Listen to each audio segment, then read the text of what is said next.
यह हम बताने जा रहे हैं स्कूल के डेटा को कैसे हम टैली में लेके जाएंगे अकाउंटेंसी पर्पस के लिए। तो पहले हम यहाँ अपने सेशन में आ जाते हैं जिसमें कुछ डेटा हमारे पास ऑलरेडी है और उस सेशन के डेटा को हम कैरी ऑन करेंगे। तो होता क्या है कि जब भी हम फी कलेक्शन स्कूल में लेते हैं तो ट्यूशन फी कलेक्ट करते हैं, कैश को डेबिट करते हैं, ट्यूशन फी क्रेडिट होता है। तो सिंपली ये भी एक वाउचर की तरह होगा और वैसे ही हमें टैली में लेके जाना होगा। टैली में दो तरह का डेटा जाएगा, एक जो हमारा रेगुलर फी कलेक्शन होता है और दूसरा वाउचर एंट्री जो हम सॉफ्टवेयर में किए हुए हैं, जो कि हमारा एक्सपेंस है या इनकम है, उसको जो हम ट्रांजैक्शन के अंदर जाके यहाँ वाउचर में एंट्री करते हैं वो भी डेटा जाएगा।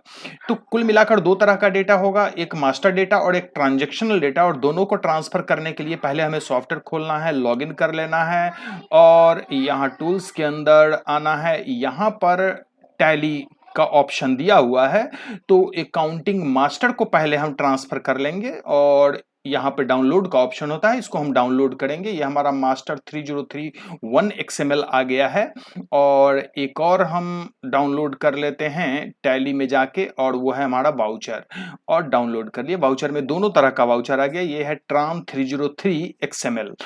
तो सिंपल हम इसको मिनिमाइज करते हैं और हम अपने डाउनलोड फोल्डर में आ जाते हैं। डाउनलोड फोल्डर के अंदर अगर हम देखें तो ये रहा हमारा डाउनलोड फोल्डर। यहाँ पर ये दो फाइल है, इस दोनों को हमारा टैली का इंस्टॉलेशन जहाँ है वहाँ डाल लेते हैं ताकि हमें सुविधा होगी। तो ये हमारा टैली का शॉर्टकट है, राइट क्लिक करते हैं और यहाँ ओपन फाइल लोकेशन कर लेते हैं और इस लोकेशन में हम दोनों फाइल को डाल लेते हैं। फाइल नेम को सिंप्लीफाई कर लेते हैं, ट्राम 303। ये सिंपल है, इसमें 1 लगा हुआ है, इसको मैं हटा देता हूं, थोड़ा सिंपल हो जाएगा। दो फाइल है, मास्टर 303 और ट्राम 303। तो पहले हमें मास्टर करना है, ये ध्यान रखना होगा। तो अब क्या करते हैं कि इसको मिनिमाइज करते हैं और हम टैली स्टार्ट कर लेते हैं। सुविधा के लिए ऐसा करते हैं, हम यहाँ पर एक नया कंपनी क्रिएट कर लेते हैं। तो सिलेक्ट कंपनी है, यहाँ पर क्रिएट कंपनी है, क्रिएट कंपनी कर लेते हैं। ABC स्कूल नाम रख देते हैं और सब कुछ डिफॉल्ट छोड़ते हुए आगे बढ़ते हैं। सही है, सही है, सही है। हमें सब कुछ चेंज नहीं करना है, करेंसी सिंबल नहीं करना है और यहाँ अकाउंट ओनली कर लेते हैं क्योंकि हमें इन्वेंट्री यानी स्टॉक मेंटेन नहीं करना है। और फिनेंशियल ईयर है, इसको हम 1/4/2022, चूंकि 22-23 का डेटा ला रहे हैं, कर लेते हैं। बुक बिगिन फ्रॉम 1/4 ही रहने देते हैं और एंटर करते हुए इसको एक्सेप्ट कर लेते हैं। ये हमारा सिचुएटरी मास्टर इंपोर्ट हो रहा है और इस तरह से हमारा कंपनी क्रिएट हो चुका है। अब बात आती है कि सबसे पहले हमें मास्टर इंपोर्ट करना है। तो इंपोर्ट मास्टर में आते हैं, इंपोर्ट में चले गए और यहाँ मास्टर पे आते हैं और यहाँ पर फाइल का नाम हमें देना है। तो मास्टर 303 था, हम लिखते हैं मास्टर 303.xml, यही हमारा फाइल का नाम था। एंटर प्रेस करते हैं, यहाँ ऑप्शन देता है कि डुप्लीकेट होगा तो क्या करना है। तो सिंपली हम इग्नोर डुप्लीकेट्स करके आगे बढ़ जाते हैं। अगर सेम नाम से वाउचर अगर हमने मैनुअली क्रिएट कर रखा है तो उसको इंपोर्ट नहीं करेगा। जैसे कैश अकाउंट वहां भी बना हुआ होगा, कैश यहाँ भी होगा, ऐसा हो सकता है। इंपोर्ट कर लिया हमने, एक बार चेक कर लें कि क्या हमारा मास्टर आया। तो अकाउंट इंफॉर्मेशन में चलते हैं, लेजर में चलते हैं और यहाँ अल्टर होता है, इस पर अगर हम क्लिक करें तो हमें पता चल जाएगा। यहाँ देखिए कि back due, book place, CBS actually आया है।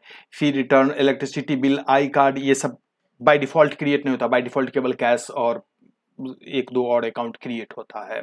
तो इस तरह से देख रहे हैं कि हमारा मास्टर इंपोर्ट हो गया है। एस्केप करते हैं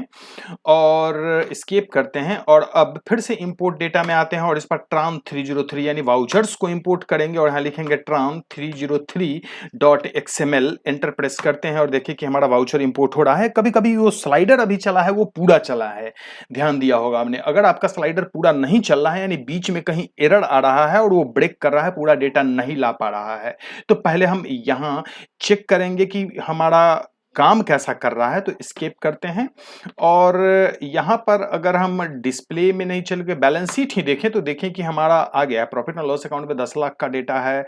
एंटर प्रेस करें तो यहाँ देखिए कि नेट प्रॉफिट में 10 लाख, एक्चुअली एक्सपेंस का एंट्री इसमें नहीं है, इसलिए केवल फी कलेक्शन को प्रॉफिट में लेके चला आया है। और अगर इसको और आगे बढ़ें इनकम में तो देखिए कि डेटा आया है, एडमिशन फी में आया है, बैक ड्यू में आया है। हम ट्यूशन फी को एनालाइज करते हैं तो ट्यूशन फी में एनालाइज करें तो अप्रैल और मई का डेटा आया है? नहीं, टोटल है।